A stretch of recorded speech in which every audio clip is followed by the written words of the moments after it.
Ko nga whae aon ke whailonga ai whamanatua koi ai tauta Rosario Mariarin Tonga ke be foki he heni pataha pe mo family koi o soweni ma fo ta en fia ta pataha pe mo o kef ke fla ke fly foki ko sikawa ke la ita e family ko ni e tau ni na famana tua no tau no noa e mahina tatau pe ko ni ko november o kula he foki me ngahi pete a honi ka ko au ko a toton beni na faile e au a hu no november nengo na fe ala no tohi ka ke te tau fai pe me na tohi nengo ku fe ala ki ka te alu pe au ki he mahina ko na tohi au ke ko a kos te fia ke tatalei ak motor mo mea mai he ope ahi family o tape patu va fine o mo amo tokoni ke mo famafora ai tau ki programa fa family ko ni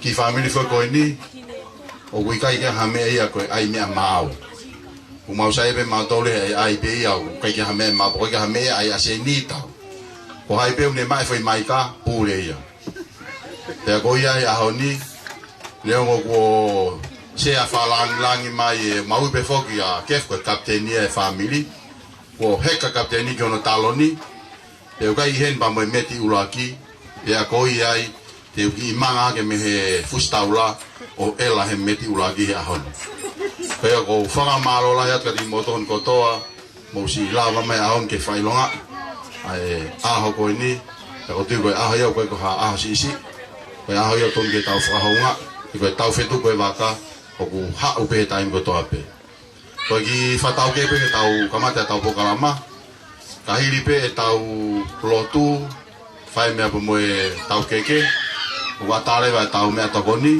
pe tau me atokoni heni pe me tau me tokoni ta faki koi te tau fia o hene ka ta keita go ya me ni wa fo ko Jeffrino pena catering na lava mai me hin to la mama o bia i pa mo nga kiki ke ko ya me to la mama papa na te ke kai o fato e vo vo time te kai o fato ko o mai ko ta wa pin ye be me ta fangi programa ke ka ke ma fa na fai harea e ata pe o la ve pe ku la a ya ku la pe mo inu ko te e sentonga ke unga ke wa ta ha e hoko ke fa maki e a hon ko ia ko fia ke ta tale motor te tau kamata leva ko to nga i e au e tau po kalama te to tataki pe e au pe te to e pule pe mo au te tau fa fe ko to tau fa sori pa hu ta folo ene hoko ke tau whaihiwa. Ke tau whaihiwa, whanawa o tua. E osi ko ia, e u whairewa e tau lotu. Pai pene tau lotu. Ke tau lotu ko ni, e peheni. Te tau paki e pe, e tau aho, osi ko ia, tau paki e pe me tau mea kai, tau paki ka te pe me tenga e prokalama e aho ni, osi ko ia, ka tau maumere e tau mea tako ni, whai me ngai whakameite, fai me ngai ofa e mai me ngai popaki ke la watu me heni e hoka tai pe o fa osa e pe ta hula he gafini ke ta ma tu ku pe ki mo he ke few time si he mari ka pau te ke la watu ko ki malolo e lere pe hula ke te tu ko hula alu fata pe hula mo ta usapa se toma ko ya ke ta usapa ma ka to pe al ka to me u fala me na tu ka jaina ka finga me fakate to po kalama ta va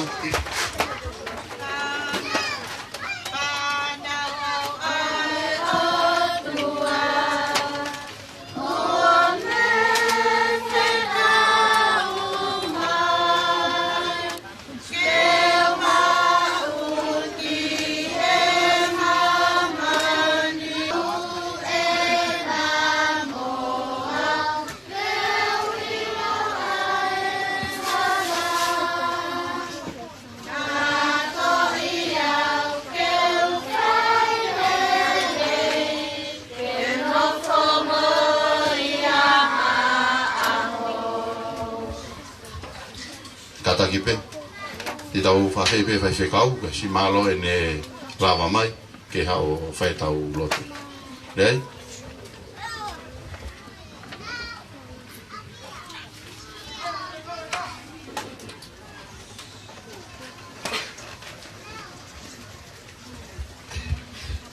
Tau lotu. Whakatafoka ko mo whawhonga a tamai mai. Whawhawhanga ma tolu mo. Te pili whakalama. Whakatala ni ma tolu me ngai matatau muna e wani. Mamani. Tōke mau whia, no o mai taha. Se o whawhanga e whia. Ka mau wila whapapau ko koe ana nima mo whapahi.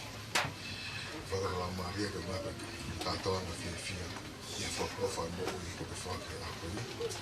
Ki tamai ni koe ni koe ki tamai o kuana a hoi. Mau kore ngai lea ni mo waha o skaisi. Malo, oh, ata e tau te pire, ka tau ki hiwa e tau pehtei, o sigapa tau kai e pe, i tau kamata pe me tau taha.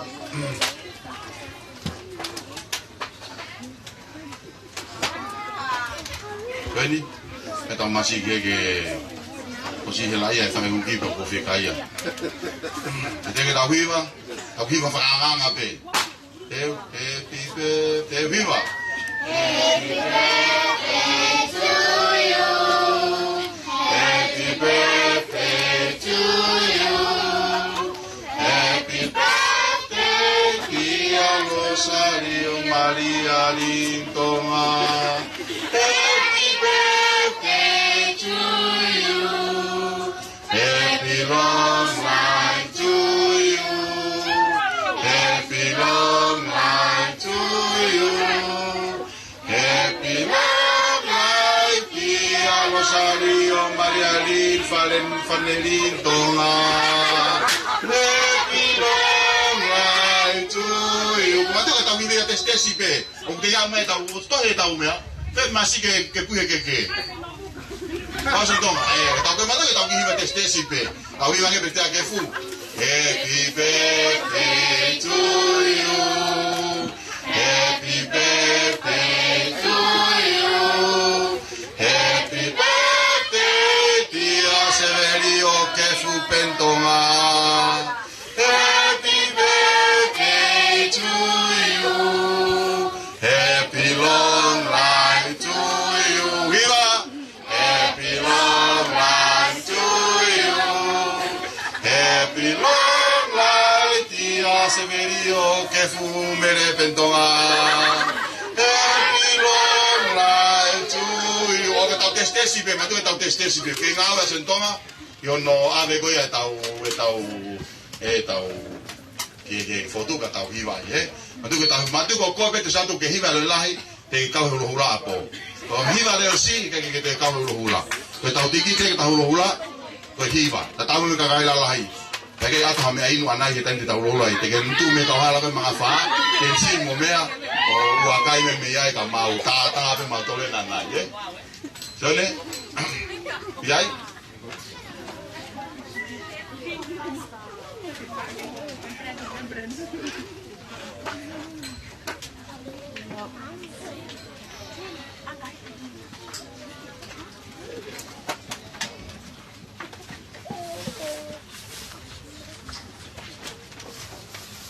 Tau whamala whoki ki e kui koi a Rosario, ko ngā koe nene anga o mai keke koni, ka o maa Luisa, o tui ko e mea whakawhi e whia ia.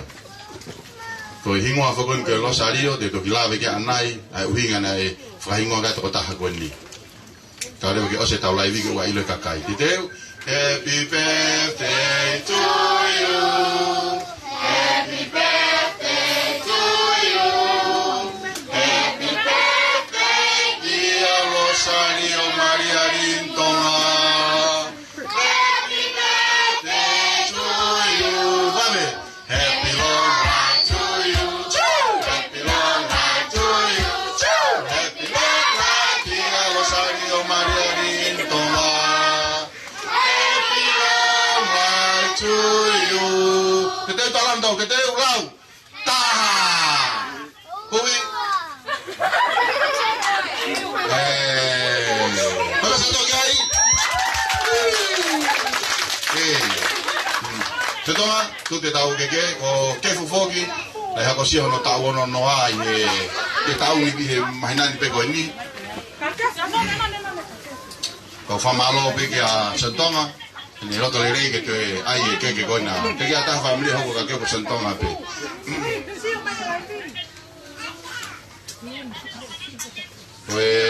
me fa fia foki tau tu ko ke fu me tau ke tau ni mahi va tika no ke nai fa malo ke fa nau na ka ke winga ya na ma masiva na e pe tai na tombe ke ma fu ke na ka lo ta ke fu ke fa no pefte ko tau ni wo lo to le tangata malo ni mo pe va na al gloma na le ku ba to tu ke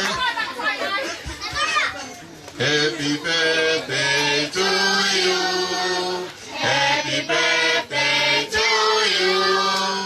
Happy birthday, dear Severio, que estupendo más. Happy birthday to you.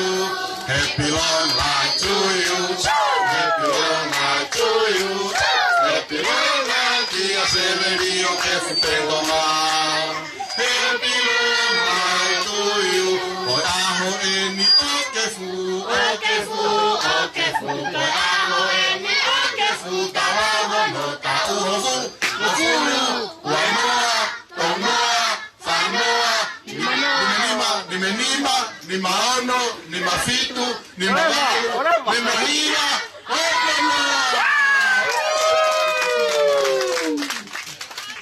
me akila lo da ma lo apito yo tai ko ni ai mo me kai ka me ko ta ko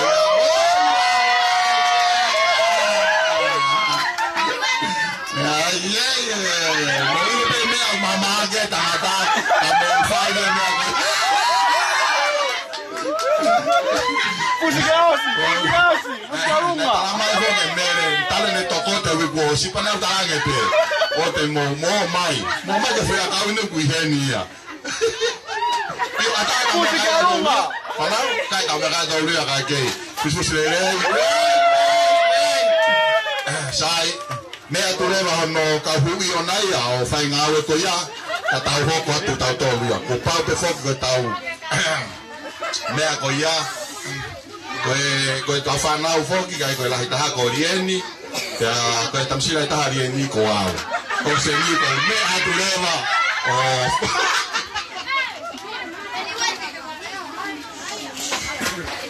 io con le dame a tata non è facile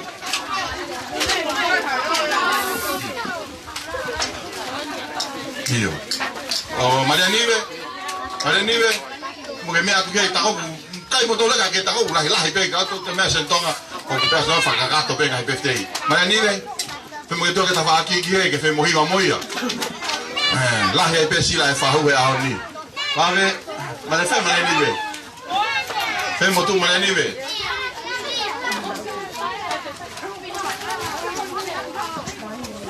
on mai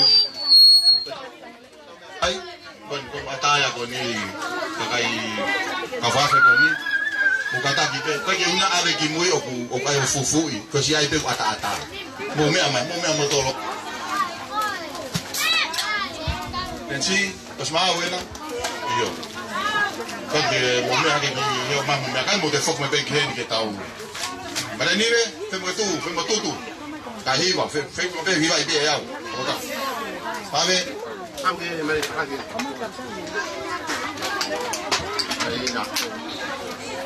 Kalau ni, pemo tua tu nak fikir kan fai ta.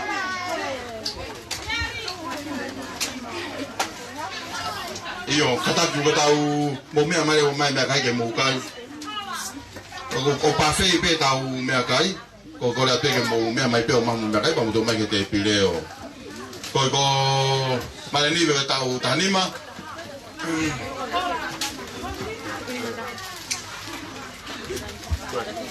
Moki hivi ngumu me pe kaure ka. Happy birthday to you. Happy birthday to you. Happy birthday dear Maria Nive. Happy birthday to you. Happy long life to you. Happy long life to you. Happy long life, Tia Maria Nive Alexio Tonga. Happy long life to you. Koi aho eni o Maria Nive, o Maria Nive, o Maria Nive. Koi aho eni o Maria Nive, tarawo no tau. Nima, ngofulu, tataha, taua, tatolu, tafa, tahanima. Malanime, ke tau tahanima, o tige ke faiso. Ke faiso tau tahano, malo, pamanatu pe, malo. Tau fihe tafa koe, tahiwa. Happy birthday to you. Happy birthday to you. Happy birthday, Tia Kaloncita Mamai Tangi Tonga. Happy birthday to you. Happy long life to you.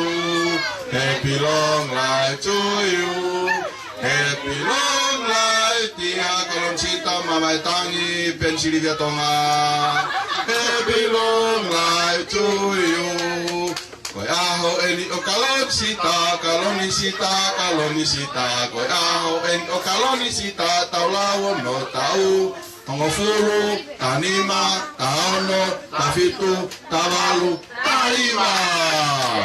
Nada te kaloni, te te fai fikau koe ke whawhai so. Malo, ko whamanatu pe tau mua tau whamiri. Te hape te aoni. Io, mai tau mea tokoni, ta tau me tau mai whasi, ka tau mu kawhewhine, mo kakaki pe. Ko tau mea tokoni blahe, te pe tau mea tokoni. Mo lawa mato mo mea tokoni, ke mo mau mea tokoni mi ai. Koi ke tau mea ke tau mea tau mai whasi. E ai pe whangi whatongia te whahawata nai. Ka mai maki mea tokoni ai tau kapteni, Santonga. Koe tau wala lahi pehe mai, hane ko hama tau pūre koe. Rai sa, koe ne fui tau wala lahi mai, koe mea ke mono he tau wala.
Malo pergi kau kuki, malo itu semua lawi.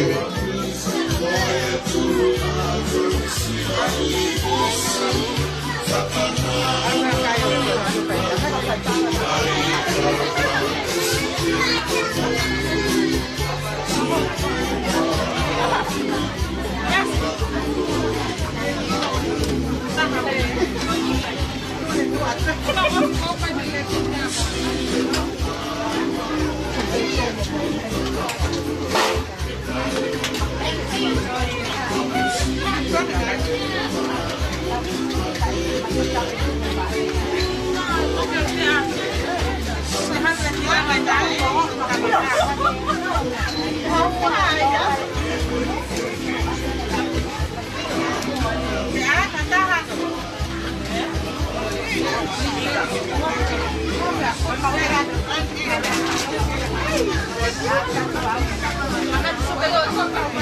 vengo que sí, ¿no? Si está ahí.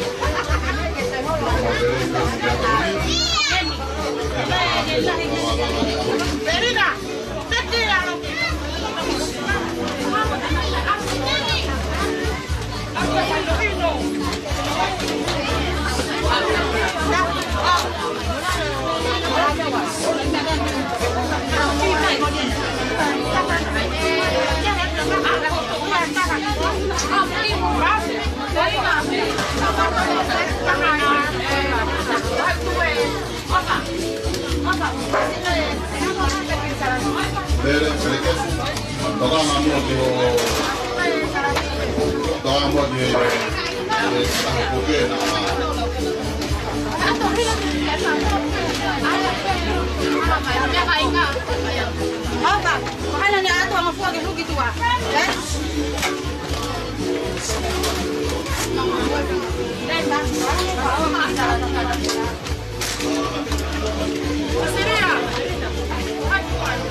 Ako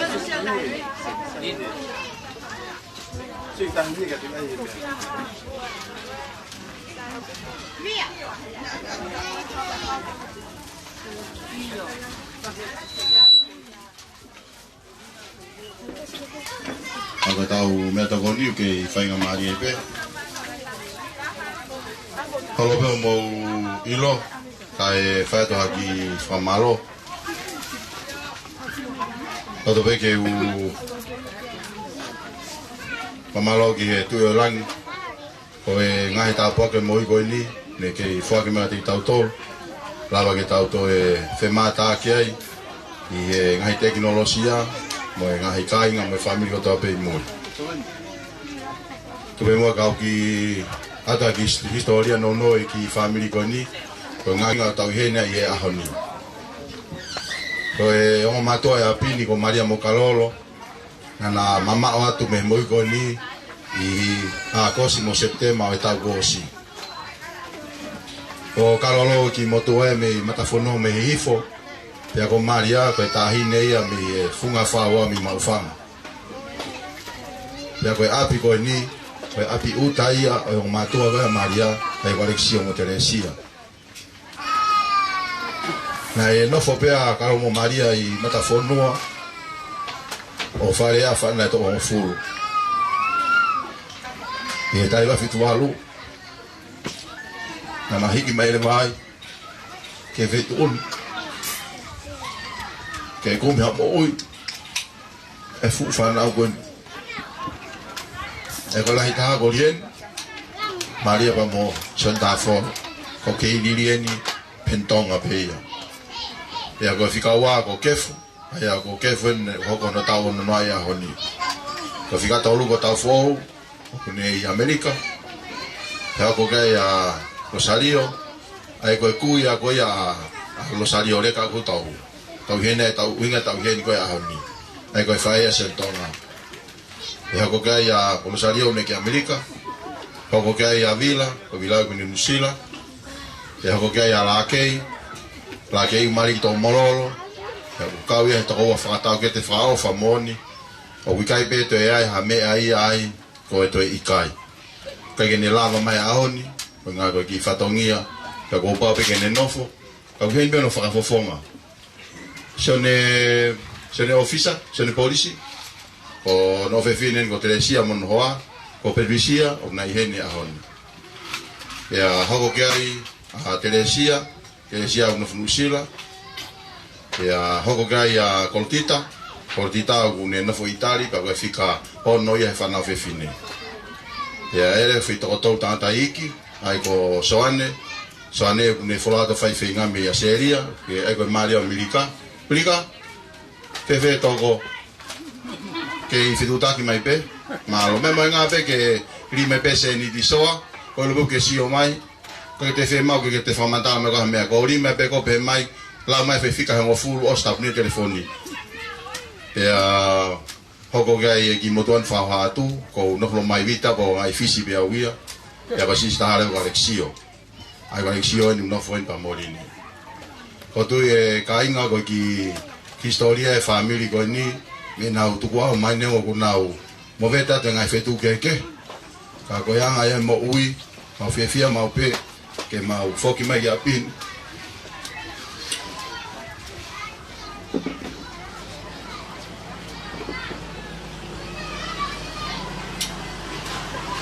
Akula. O malama e wha mapuna. O te tewa mea kai. Pe uma. Pe ala. O hane koe taimi na mau tupo kai.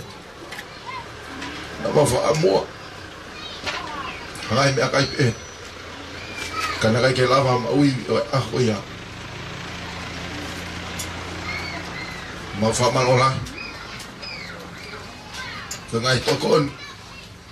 Mangai kau ngā me. O ngai koki motou. Kamu lava mea ahon. Tau inu pe ki me iwai. Ke tau kat. Ke tau fia. Ke whakailonga iak, ai aho koe ni.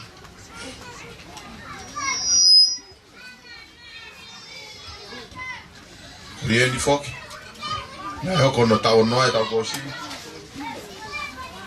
Te la tupu ko ia me malolo ngo matua. Na kai ke lota rieni ki te whaela ia ta. Ngo pena mau ki whalato whare pe. Toto bene whanau. Ke nau ki whainonga i whalato whare. Mo ki whiala. Na wha mona e wholoa lockdown ni. Ke watu e lava e pefte ko kefu. Kau tamai pe ke e tolo i pe ia. Tatau e pe koe haa no wholoa e ke tolo i pe ko pau pe ke whai pefte i oku ia. Whako utiu wha malo atu ki he whanau koe a kefu. Kau hi koe nau loto lelei. Ke whai pefte ko kefu. Lale i pe koe ka hamea whai ngofua. Ai whinga ke mapure e whanau. Nau takitahea e nau ngai whamiri. Me nau ngai whie ma.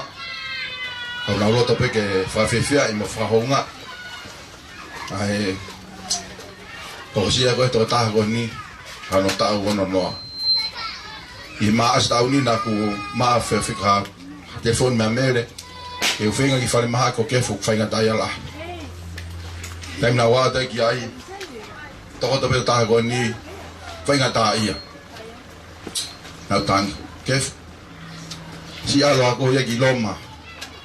Ai koe hingoa e marai koe ngo mātua. Si alo ako ki loma ke mo nofo mo ngo mātua. Ai ka kefu. Pa kefu tama kefu. O kui kai ke uwhi alu ki loma we. Pe alu ke pukela. Kau tau whawhiwhia mo whamalo ke o tua. Koe ngā hi tokoni kone whai. Kia kefu. Kia kotu tau manaka to kefu. Ia ngahi taula. Teke toi ma. Koe mea peta he whasisia ho tau. Mohi he moi koe ni. Pau teke tokanga ke mea koe paa. Tokanga peta i mini ke lai lo sario. Tokanga peta i mini ke whakatata e whamiri. Whailot wha whamiri. Me whakamopuna. O teke toi whakakau. Ko whakakau kau he mea pia au. Ka koe manatu i maupe. Na whai pa ke toi pukela. Tau whiawhia wok, tau whamalo ki he familia soeni. Nau tokoni ono whai ki aho koni o Rosario. Kui koni koe a Rosario koni. O kulai pia Rosario mau family. Nau whai ki whatotolo. Ke moi koe ku whae. O whai mo hingoa koe whanau. Poko hai uinga. Hai hingo na ui e whanau. Whanau toko tataha koe ni. Koe whanau ai e toko walu o whakahingoa ke whamile mau whae. Koe whanau pe toko tolu o whahingoa ke whamile mau tamai. Aia ke whamile ke mau tamai o whahingoa ke toko tolu pe. Aia ko lakei, pea mo vila, pea mo au. Ko kunga o penwe tonga, koe tamai e tamai. Toko walu koe ni to ngare whahingoa ke whamile mau whae. Ko musia pe mutou kainga ke whainga whae fe na mau mao. I he mau tupu hake. Kaike, nau ki whae ke kau ni a Rosario, pe he whae koe, tamina tupa ki pepe koe ni, na e fuu makaka more ngā tau pito pe, hen taimina fufu hau ke mamani. Pe na e whakaka e whae koe ni, koe mea pe tahate ne hanga whakawai e anga e natula ki tahine koe ni, kono uia ke hahingoa, pe na uia koe, moto moilo ko tau pe hingoa e Rosario, koe lotu tau mauia, pea o gano whahinga kahoa i he siasi katolika lo mai na ea o mātua na mautupu hake ani. Ko ringa na e lota e whae koe ni, whakahingoa ki tō taha koe ni, ke ne hanga o lomi ifo hono loto, lomi ifo pa mohono natula, mohono anga, ke anga i Rosario. Koe Rosario aki ni mahalo hono, bien Rosario no fihe family, taha, ua, tolu, fa, lima, ono, fitu, koe walu aki eni, anga ku manatui, walu eni. Pea kou pehe i laisa, koe toki Rosario sa ipe. Malo au pito, si o loto lelei, ke whinga e hingoa, neo koe ki hene o mātau na mama o atu, kau na fia au pito, o whai, o tau whanua na amanaki, pe Rosario sa ipe ni. Kotoki Rosario eni, o ku sio peke tupaka ki tahine koe ni, o ku fia au pito. Se o pengene tupu hake o ku mata o ku whapo e kange ki ai. Whano ko whaake hau mātua pepe ki tahine. Ko tang siki he. O ku ilo pe ki tahine mea kotoa. Ko ia e ko whakamalola he atu ki a Kalasario, Marialini. I he o mai tato e ahani. Whamalofo ki a Sione Mosowen. Ko ngā koe nā loto lerei ke o mai pe ki tautaha koni o Marialini. O Sario reka ke whaipi a pini. Ko man ko lawe i peta mina tāpo aki ai. Nā tawala tu ki hala tau whahau. Pea koe ni kutala mai ke tau whoki me peki heni. Bako mea whakawhie fia au pito. Nē mo peo mea un ki i peftei e ua. E te lawe pe munahe ahon, nahi pe kau novemba. Koe aho nima ko novemba.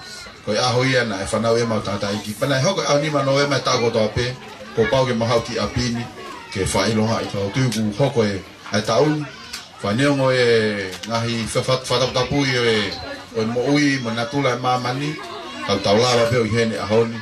Ke whakakakate whatongia ko ia. Ko ia ko ato e whakamarola ki ati motoho toa pe. Mo lava mai. Motoho toa pe mo mea mahe o pe ke tau ki pokalama ni maa lo api.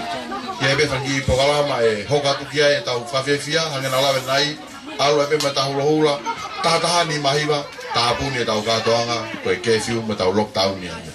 Io te ala ke pe mo te ni te tawhaki, tau whare mo he pehe ni ke whakate tau pokama, misa e kapongko pa tau tuku mātu. Koe kai whainga mari ko ni, ke u whakange ke a Lilieni, Lienchi, ia ki whatongia ke whakakatoat, pe a kahiri ko ia, pokotai pe tau whiawhia. Ia e whoke tau ki i misi ni popcorn, e tau whanau, ku nau teutei mai me ta whakoe, hango lau, tau cham pe mo popcorn ia i pehe ahoni, ka tau toki mātu kai malo apiti. Ko tere ke ufanga he tapu ke ko afia tau to nga tapu ke he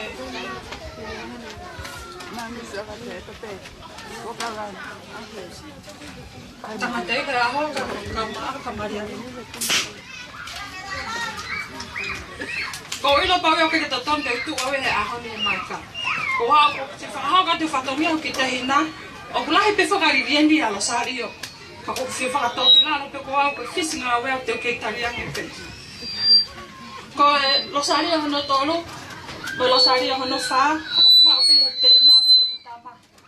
O kole te mo hao ki loto. Rosario Marialin ke kako, ke ofa. Ko ki e teki ege, toki fuwa so weni mo sun tonga. Ofa e pamini.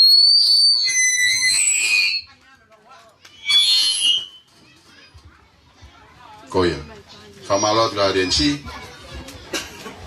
Ata pe rene whatataha ki mea i loto.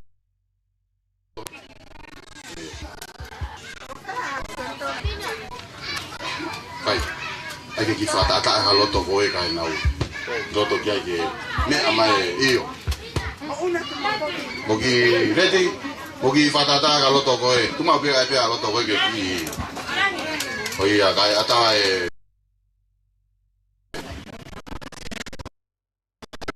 au tau. E venga tu ki.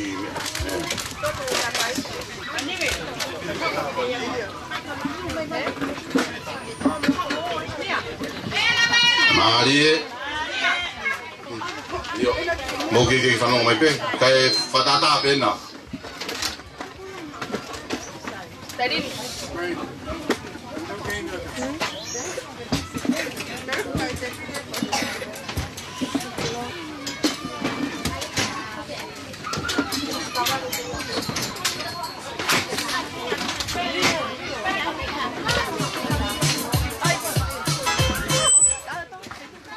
atu ki tahina e aho ka Rosario Marialini. Ta ki neo po masiva ki te Mario de whanga te mea mahu.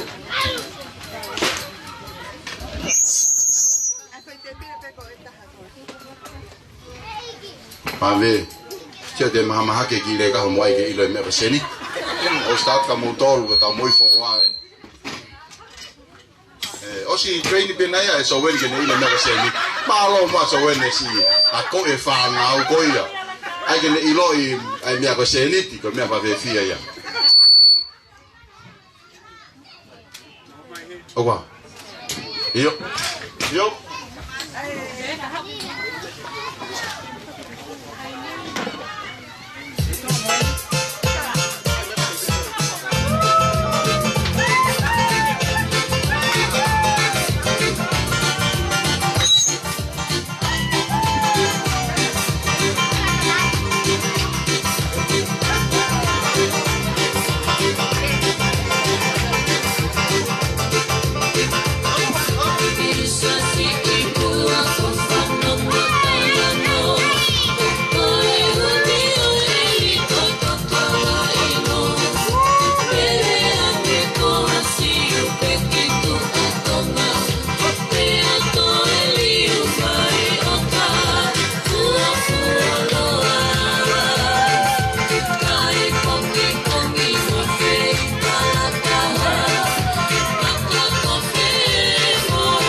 malo mua si frameite famalo atu ke kaufe fine malo si fravele vela mahata waho tot me te pile ko genetica ata kamata peke fa ata tu kai ata pe ko te fe fa hakile ata pe tau maika pa ke fe fa haki program ata pe moia tau me to ni ke la hi pe tau me to ni fe tau me to ni lensi ke ito e pe tau ke fa la tu ko ya alu ki me fa ko na pe tau popcorni ta fa ko ne ma pe me popcorni mo me ato mai tau popcorni ke tau mo kai pe mo tau pa e pe hen ko e ta me ata ta ta fas pe fas ta ko ni os ko pa ko e fiere ata pe tau mai ga ta ga te fa ki le malo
Io, que tau kau ni mau.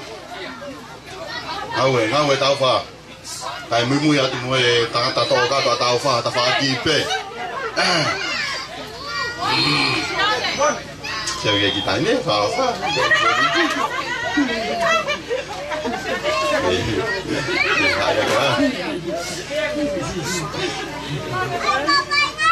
Ave.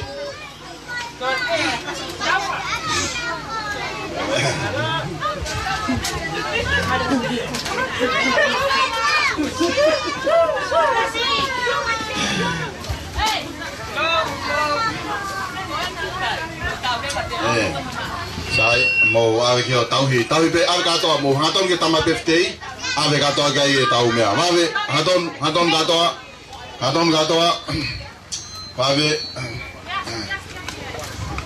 sigo ya ilo ya tu pe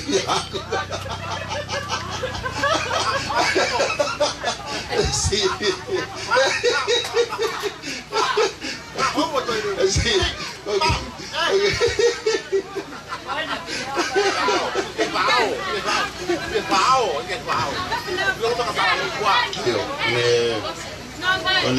mau pe dedi muni lo que na lete fai ki famei di ni fai te seleti uno non lo che io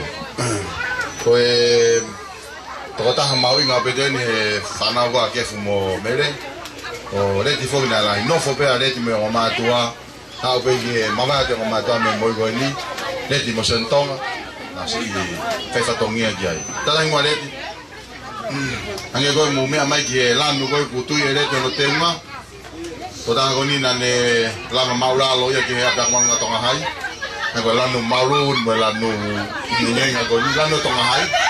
Lama maulalo ako bida totah ako ni tongahai. Dia tupu kaya mehe kaya tali tongahai ko ngako to hitau ne fulah ya pite tai fika to hitau.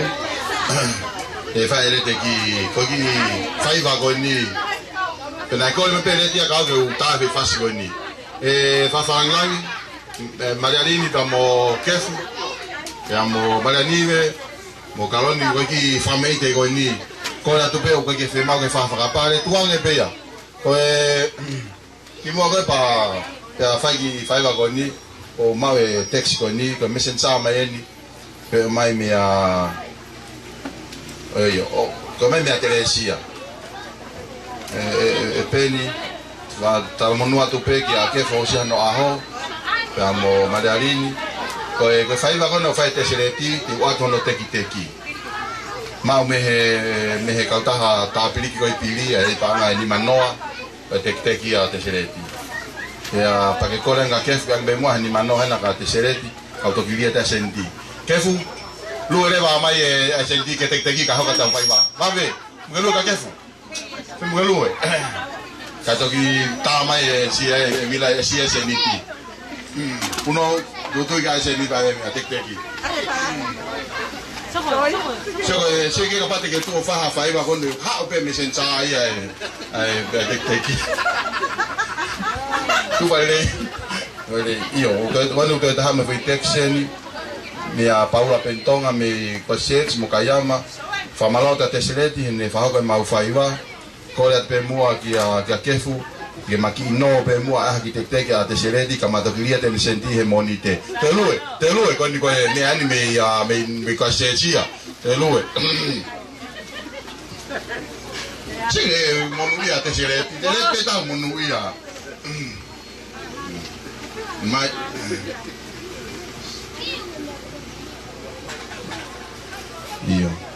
io fa che mi senza fare sì per mia Luisa fa malo tu che teseleti ne lotto maulalo che fai va ne ngo kai che wihena che hu iho no teki ka wihena be ho ku faka fofonga ia ko Penny Tonga malo mu ai si ai ni ko nga malo Luisa si ofa malo albito si ko fai kai nga me ko sai mo fami o kai peke mau fai me ahala matu pau peke alu ke totonu me pa tu me afra fia o pito yani ko ke foi texao si enia me tina tu ya ki ono menusila o fatu ka kefu ango kefu pe ko ha o ke hu ipare pentonga o ku hena be o ku fra fofonga ko etere ke ala to hui pe pare ago pentonga ji e te pole che ti ya aguira ai lui tu pega lui vai come batai shoeli oh no shoeli anche tu di lei vai fare tutto che ti ha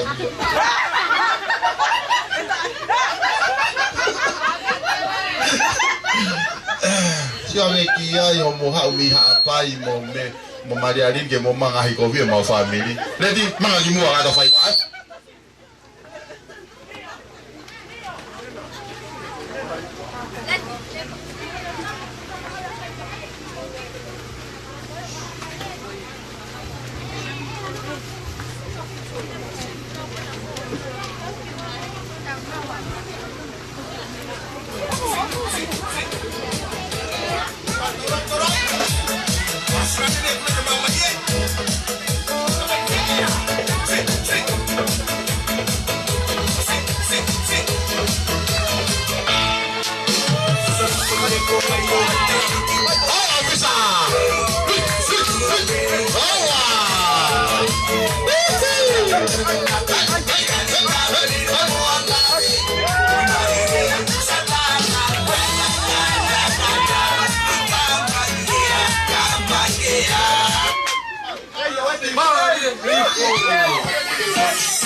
Malo. Kita masih main dia tapi kalau ada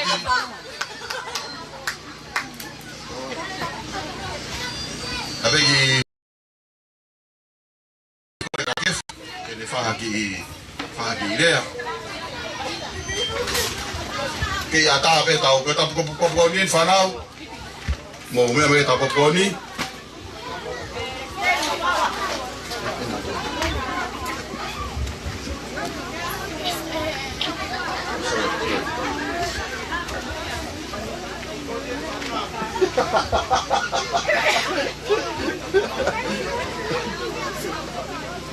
Kai, mau family. Como tu pe pa pe tai ke ko ni ko fa ma lo la ki me mo to le au ni ka pa tai ko ka ma ni ya ma lo ni ke ya lai so we ni como kun kai ni como ka mai ki ko ka ma ni ya cái bé có yên này là bây giờ người ta đặt tàu về này đi à bé phải đi rồi đi rồi cái này có tàu bé cũng phải có mấy cái pin cái họ phải giải bé pha mà không phải pha mình cái này có hỏi của ao hoặc là ao hoa hoặc là ao hoa luôn cái này cái con mấy bé à ini kata apa kah? Kau kena PPT, kalau kalang, kau kita PPT orang kita tahu, kita PPT tahu. Warna PPT komiti tenang kau, angker kita PPT. Kau ni mau memang kami dia, kau kata, kau memang apa kata aku nak kata mau pergi. Kami dia memang apa ini dia, suami. Kau apa ni aku malah. Cái phi và mau là ba một tuần thì có phải lấy phải cái mà khỏiนี่เนี่ยก็เนี่ยcáiมื้อมาตัวก็กะไปแม่มาเนี่ยก็ให้ไปคนนี้ก็phiเนี่ย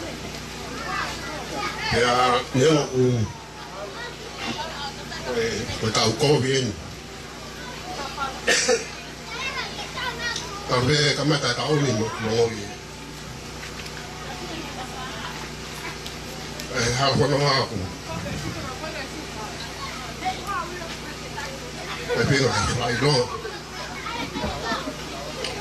na fa pa me ta pen ti ao na pa sai pe tu pe e pe na ya ke o mai ki ke pa ko na ne o pa e to mo hu mo ba ta a mai ma ko ka chin a ko ta ki pe ke Kalau begini lah, ya, laku, ania, ahadi, begini, agak tahan, karena ini, kalau begini kita malah lagi kami, malah ini ya, ini, mereka begini, dia apa? Kia mo vila, mo tokoni ya.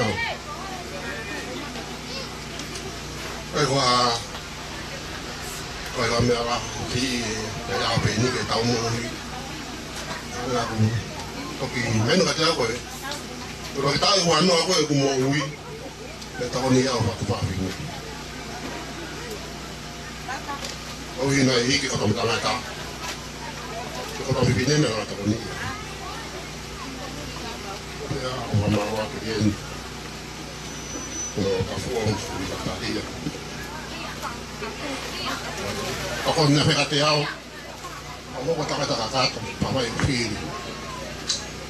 Di paano ako na ito upamalohin kami di kuwa. Ini ako na lima. Ano to ko niyaw. Kaya niyo mahina pitungan mo ikan wala ko. Malo ko family panau lenti tapi kapal mulia kompalata kon ngal ba ko o ikai ke wilo i ka ha ne tau ho ma ya pe ti ya ho ti ka pe ti pe ya family ke tau ho o au ko au wa no be ma ka ro la ni ma Orang sita ya hawa, ono, ya ini era hawa lo. Pan Maria hawa, pan Maria ni dia hawa. Mau tu ya hawa no, pan Maria no. Aku loi pe, nak family ni aku. Aku nak ai ke, nak kau ya ke, ni apa ini. Nak tahu le, tu ko tahu no mana barang ni. mau me pa ma ini kalau orang kapin kalau ni bakal novel mah mau kapin ai mau kai mau kami apa kau ulung apa mau punah kalau dia terkai kena paham kita hebi karena amalo ini kali mau tika mau pasok pa mah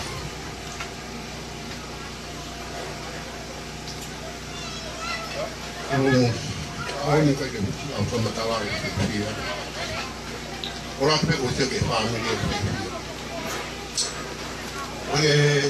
Peperin kalau apa ni kayak dua kilo pakai hoa musawan hoa musawan orang kita itu hoa pentong aku pente saya pun orang katuan Mariana hoa viva hoa aku ikian hoa tu mau pentong lah hoa tu Maria aku ya orang ya aku Peperin orang pergi Amerika apa ni ke kau malah kayak dah PFT pun ya pokok tidak payah dia berubah kamu ni ya kamu ni PPK kamu kit kamu lagi hampir mana kaparan ni ya kau ni kau pernah kamu ke PFT kita tahu PFT kami tahu faham ya kau ni pulau kami keproklaman utama ya pen itu kami apa ya tiap kau apa kalau apa kita tu mau BTP kita apa? Lewat tu ngan mau wik kita ngai tahu sih. Kalau falayat kita lebih, kalau off kita lebih mau ini ahon, lebih mau kita investasi yang mau ini tahu sih kita. Kalau lebih kita tahu begini kita tahu itu kita masuk. Ya falayat tu lain tak, malam mau untuk kain ke kaum lagi. Fafongai, matua. Ini jauhin, kita kenal tu. Kalau yang pertama tu ke Amerika, apa yang kita tahu. Kepala ya tu ke OP, family kotor, mahen, kain af. Ya, pertama tu jangan halah penolong tahu ya. Apa ke tahu ke tahu penolong apa itu kaya tahu. Tutup mengenai apa ini.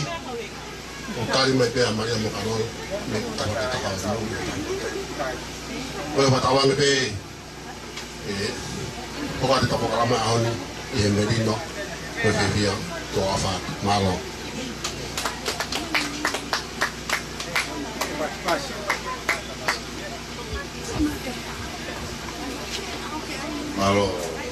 Malu kakif, tu ngagoi. Kau tak faham ngomong nak kau kau nak. Kau teu kau ni na fai laisa. Kau tahu teu mai tak kata kau ni tak. Ya kau tu kau tahu le pe kau ni. Kau ke time kau tahu matu kau kita hamea mata mai pe. Contohnya, kau tege fai mo kalau lah ye ni kau fufu mea. Mata mai pe ke tahu al mo yau. Fakata ke tahu mai fatongia. Yang benar lagi ke fu. Tahu pokoknya ko mau mai famalo lah ya tu ke ni na autogon no na ke fu etika malo pit o te ke pe ke uongo na eton le file a Luisa mahalo ko fe mi ni o ko mei taimi mei ka tu ko fe ka venga ko family ko to ya la mei pe ai mahino ka na eton no pit fe file a Luisa ko ya family ko ta o me to ni ke ta pe Kau madu kau kita faham kalau tutup kau tahu tole tahu program aku. Madu program monu lele pe au ke tata ni mahiba. Kofi lele pe aku hukum halai lu mau tonak. Pakai alu kau teke fok me pe kau ke lele pe ya. Kalau lele pe kau mau sio, kau ikai toe hame ahen. Fenga mali ni tahu kau ai ngaki fenga mali ke fai fikau. Kene fai ha ki le fa malo. Kau le fok halai tahaya ke fu. Angai kau tak falang langi pe fok kau tahu tah mau ingai ya. Alguém não vai querer.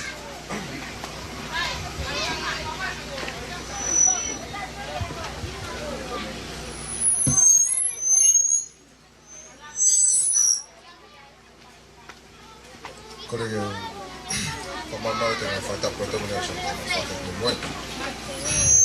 Atau falta de makan. Mau baik tengah, begin. Nak falta ke lais. en esta mayo está con mi gente. Es que Careme, con la falla en esta falla, María Alexia. Ada facciamo che sta aquí, buona sobre que estamos. Family, porque que hale mo con tu que fa malo, fia. Ate fa malo la que tengo motor ko to pe.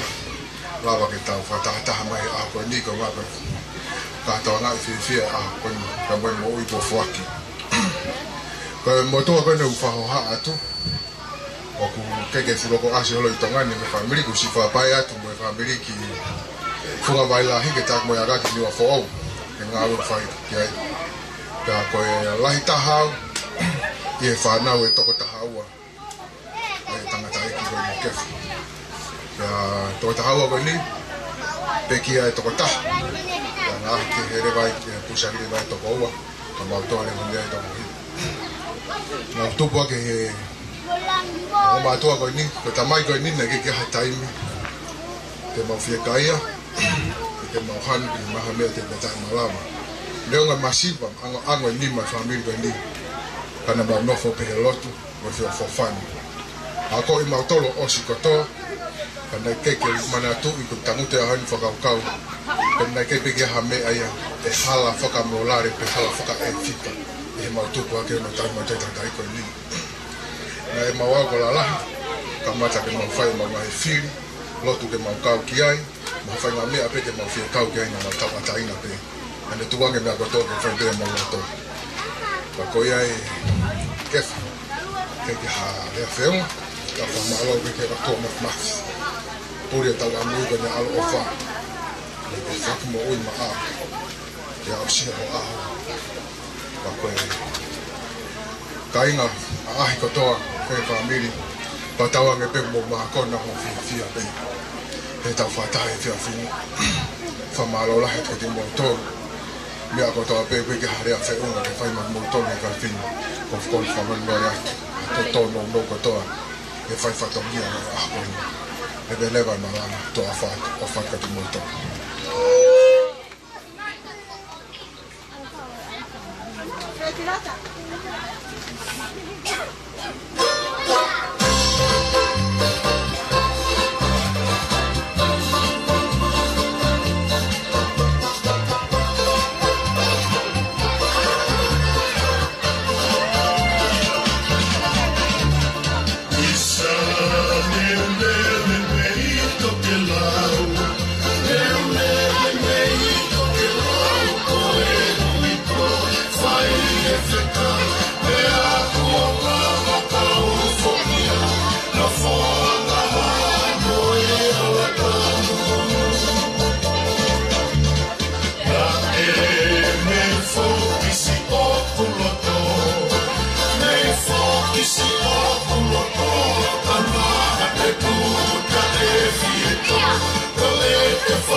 e family ko fefea whanga mare ko mau he whawhimu.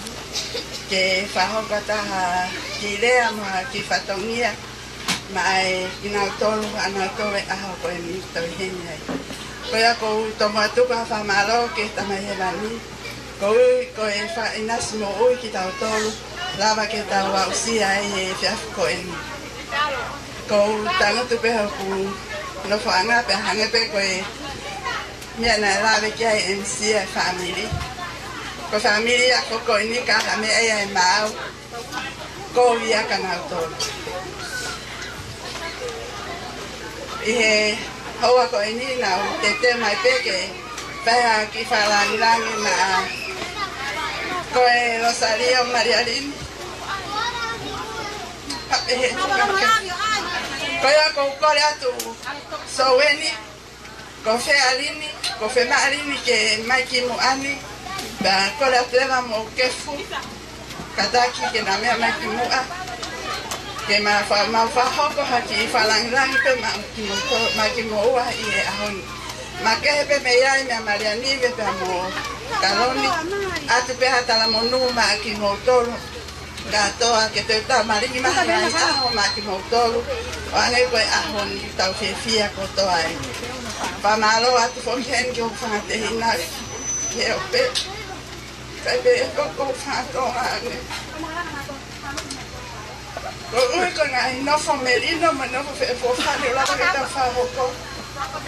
Ke ta take a ke whamiri ko ina. Ko ofa laha ke kia me e ai mao. Ko ilo pe ke fuka te milahi. Ke venga ma pe ke whalangirangi o ngai o ka whine mo whanau. Ke ngai poro kalama ka toa pe lava ke whahoko. Kai e a honi. Ia koranga pedi. Ko ki foi fácil ko ani e o atu ko e ba au i e au ni ko au ka to pe ia ko family a pe ko ka fa na mo fa mo ko puna ko atu soweni ata rini ki mu a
Saben? Tuma.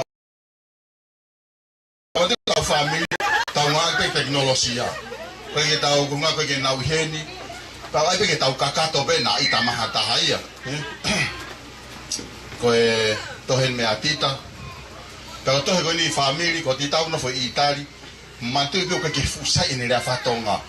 Kalau ni mama hati tahi bataha, na dek fok me petita kitonga ni wafe tahafitu. Kalau ni algo wafe tahafitu, ukapete ke foki mai.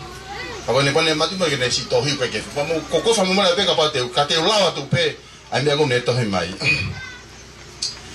Siao familia famaloatu penitonga poko so ka fainga men ko tau nga ko kai ke sai. I fai tau poro kalama pe fite a Princess Maria Lynn. Ko ha to mai Rosario ai Princess Rosario Maria Lynn tonga ma foka kefu. Famaloatu komotol katoa o motokoni talavo apito kefu pe alahi mo ene paanga. Famanatu pe ka kefu ke ave ai paanga ke tauhi e mere. Mere, fea mere olunga. Mave fekau a mere ke to'o ai e kahoa paanga a kefu o ai ki ai. Paanga lanu pulu. Mave mere ko tohi me itari. Mave mere. Tau fai pe ke tohi na fai pe a. Se va. Tau fai pe ke tohi pe tohi na tita. Famalo atu mere he tau hilere a kefu o au ke ne tahu o tau ono noa. Ne ongo na ikai ke lahi ai ku seniti ka ke ave pe ki seniti ko ena ke toko na tu ka koe. Tu mere seniti tu mere seniti sai. Ko to he ni me vila. Ko to he me vila, ko vila foki ko nga toko ke tahi un ne fahingo ko ki family ko kalolo. E peni famalo ofala ka kefu mo pa mo Marialini fe fia pio se atu ke kare ai malo famalo kare ai si alu helo tu ya ofa be eliri watu are ai o alu atu hala kehe ko le ngare ai ke alu o to ma ki ka ho alole me kefu ke alu moia ki niua o kaya te vaka re ai vave ka ho alole e peni framahino ki ale ai o ikai nga kau ai paanga henga lo tu kaho alore va vere ai si ke tau fakakakato pe ka to fuge kai nga ki family ko ni te tau alpe ke fakakakato pe nga himea ko ni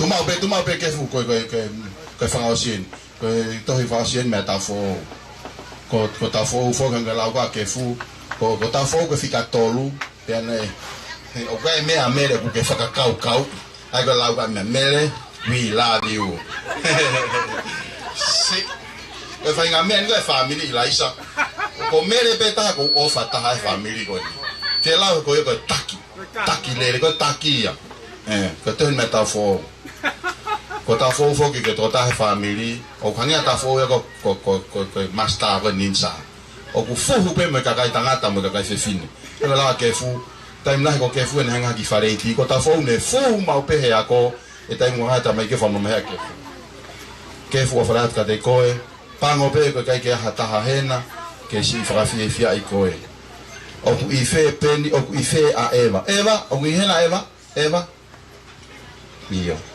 ka ko se ni te na a ke fu ne as atu ka eva ke alat mo he a honi talange kia eva ke ave aseniti a ke fu kia he va betaha ka ikai ya ke fekau Alexio polisi ke ne puke a eva Alexio o fekau ele bo mal o ikai ke ha me alele atu ke ofa tu pe ko nga ko ke na eva o ko loto pe ke talatu e ofa ga te ko ka o ko halau he seniti udah pamen nak kita tahu mai malolo apa tu tahu na itu hokat malolo ya kita tahu tu saya ni ting malo lau kau faham Eva saya mungkin Eva masih vabe mai Eva kau faham Eva vabe si lau kata lau ada tahu si kata satu pe kamu kefu si kamu lagi kefu fu aku satu ya mai pe tahu itu kata lau Pea koia eva ave ka kato ai paanga ni mangeau. Hulu gato he mea whaita ke mahino ko ni mangeau. Oa eva! Malo eva, si taku ka kato pe, o whala hat ka moutoron ka atoa. Kefu? Fe hongo e tai mini. Ko vea na ke rea hage ke te tatau mai koe ao ni hage koe ki mao ngai i e tai mini. Famiri, ko tu pe ko mau rolo tau aho. Ya ko kore pe ki a reai, ke ni hao whai ki whamao popo, ma ki lea whamao ka taton ka atoa. O ska pane si kere sei pe tau whatahangan. Taka mo mātu watu ka whakatata e ke kamata lewe tau roula. Lele pe roula mantu ke tatani mahi wape. Ko mo mātu ku pe ka tamako i apini. Ko ku alu ya aku me aisi ko me aku tohe aisi. Ko tau no ko pen whingai aisi ke o sentonga. O te mo whakakau ke ai aisi ke tohe me ai. Rei?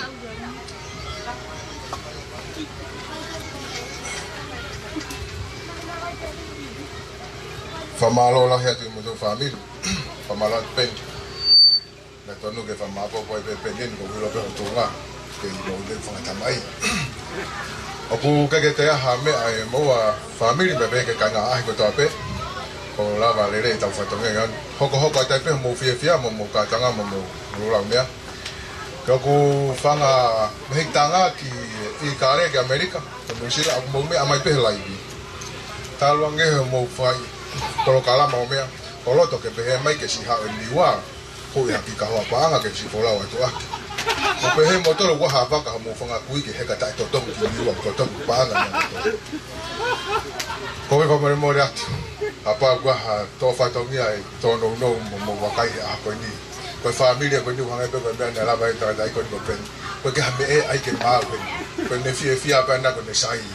Ko tolo to be ta na fia. Taku fia maari me akotoa. O whalahi at katik mautol hono kotoa, ka whaosi, ka tato hopa hoi kota i romo fia. Tamai he wani mo aton ko whanau, mau hanga atu e tāko ni, mau whamalo ke a whiona ko ria ko he lava rerei, a karo kalama na lava ke teu i he whamiri ko ni ka pehe ke kona. Whae mo nahi tamai ko tau pena lava ke mau lo nuku, ako ngā wha. Mau fia lahi, mau whamalo ke a whiona ko ria ko lava le rei pa me fia no fo merino o faha e ke mo family ne o le masiva ka mo no fo ye wo nga ta me merino a lo fa ko lo to mo fa ye fa fin gon ek a to ko mo ko to ko nga fo la ko to pe ka pe ke nga kon ko to ko family e ba no mo ko le na ta ko to pe nga fa skais e le ma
Sai, pamalat pe fengmari gorni, papangat ba kef, ba kei, yen, Alexio.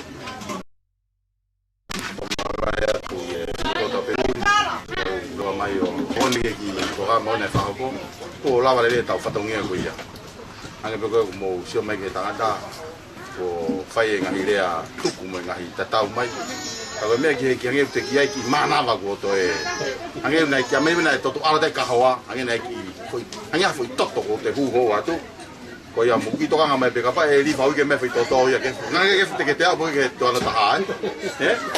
Whara malo lahi ato a pito me atu ko ngā wha, tō da pena mo whakoni mai. On behalf of myself, para Keftonga and Rieni and all families here in Tonga, we would like to thank you all, grandchildren, children, great-grandchildren of Maria and Parola overseas. Thank you all for helping us, making this occasion very beautiful, and we have lots of food, kids are playing, they are happy, and everyone, especially Kefu, he has lots of money, so don't worry about the next 1 year, for next year, don't send any money, he has plenty of money now. He has plenty of money, talk what I mean, yeah? Not enough. Not enough money. So thank you everyone, okay, from New Zealand, America, Samoa, to Italy, thank you from all of us. To all of you, we say we love you, and Merry Christmas and Happy New Year of Art from Upper Alpha.